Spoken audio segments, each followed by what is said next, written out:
আগামীকাল থেকে যতদিন পর্যন্ত এর সুবিচার না পাবো ততদিন পর্যন্ত বিশ্ববিদ্যালয়ের একাডেমিক এবং প্রশাসনিক সকল কাজ থেকে আমরা পুরা শাটডাউন এবং বিরত থাকব।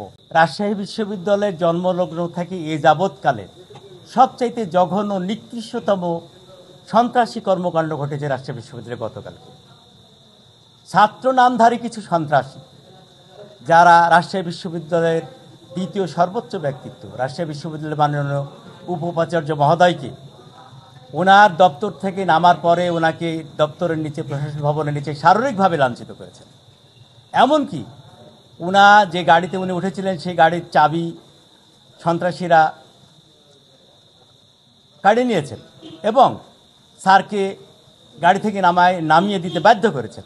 এরপরে স্যার যখন নিজ বাসভবনের উদ্দেশ্যে পায়হাঁটি রওনা দেন তখন সন্ত্রাসীরা স্যারকে শারীরিকভাবে লাঞ্ছিত করেছেন। পিছনে পর্যন্ত অজস্র অকথ্য ভাষায় গালাগালি দিতে দিতে স্যারকে বাসা পর্যন্ত নিয়ে আসছেন এবং স্যার বাসাতে প্রবেশের পূর্বেই স্যারের বাসার মূল ফটকে তালা দিয়ে দিয়েছেন যাতে স্যার বাসায় ঢুকতে না পারেন। স্যার কোনো উপায়ন্তর না পেয়ে পায়ে হাঁটতে হাঁটতে বর্তমানে আজকে যেখানে আপনাদের সঙ্গে কথা বলছি এটা সেই জুবেরি ভবন। এখানে এই জুবেরি ভবনে স্যারকে এই বারান্দায় লাঞ্ছিত করা হয়েছে। দোতলায় সিঁড়িতে ওঠার সময় স্যারকে শ্বাসরুদ্ধ করে মারার উদ্দেশ্যে গলা চেপে ধরা হয়েছে, স্যারকে সিঁড়ির উপরে ফেলে দেওয়া হয়েছে। এইরকম জঘন্য কর্মকাণ্ড কোনো ছাত্র নামধারী সন্ত্রাসী করে যাবে আমরা গতকাল কি প্রশাসনকে জানিয়ে দিয়েছিলাম। এই ঘটনার জন্য এই সন্ত্রাসীর গতকালই দৃষ্টান্তমূলক সাজা গ্রহণ করা হোক। এর জন্য কোনো তদন্ত কমিটির প্রয়োজন নাই। এখানে সিসিটিভি আছে, ফুটেজ আছে, সবগুলো পর্যালোচনা করে গতকালকে একটা ব্যবস্থা প্রশাসন নিতে পারতেন।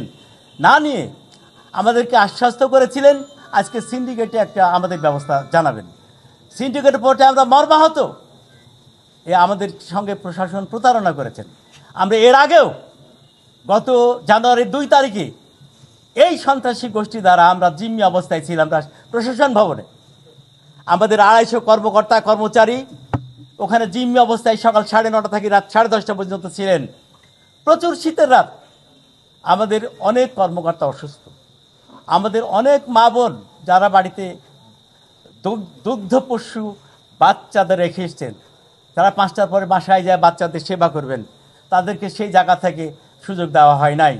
এমনকি অনেক অসুস্থ মানুষ আছেন, তাদের সময় মতো ওষুধ খেতে হয়। অনেক ডায়াবেটিস রোগী আছেন, অনেক প্রেশারের রোগী আছেন, যাদের সময় মতো বাসায় গিয়ে ওষুধ খেতে হয়। তাদের সন্তানেরা তাদের আত্মীয় স্বজন ওষুধ নিয়ে আসলো, সেই ওষুধটা ভিতরে সরবরাহ করতে দেওয়া হয় নাই। অনেকে রোজাদার ছিলেন, তাদের আমরা বিনয়ের সঙ্গে অনুরোধ করেছিলাম সন্ত্রাসীদের যে অন্তত ইফতারির সুযোগ দেন, সেখান থেকেও তাদের বঞ্চিত করা হয়েছে এই সন্ত্রাসী বাহিনী দ্বারাই।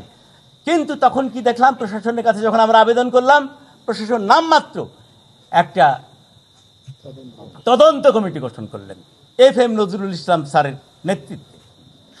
কিন্তু কি পেলাম, আজকে 9 মাস অতীত চলল, এই তদন্ত কমিটির তদন্ত প্রতিবেদন আলোর মুখ দেখল না।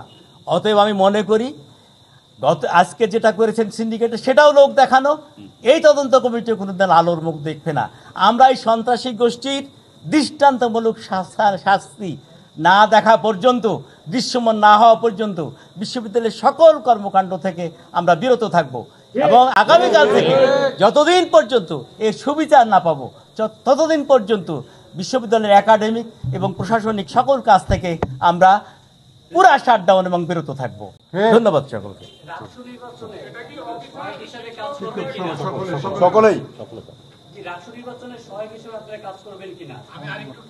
আমি আপনাদের বলেন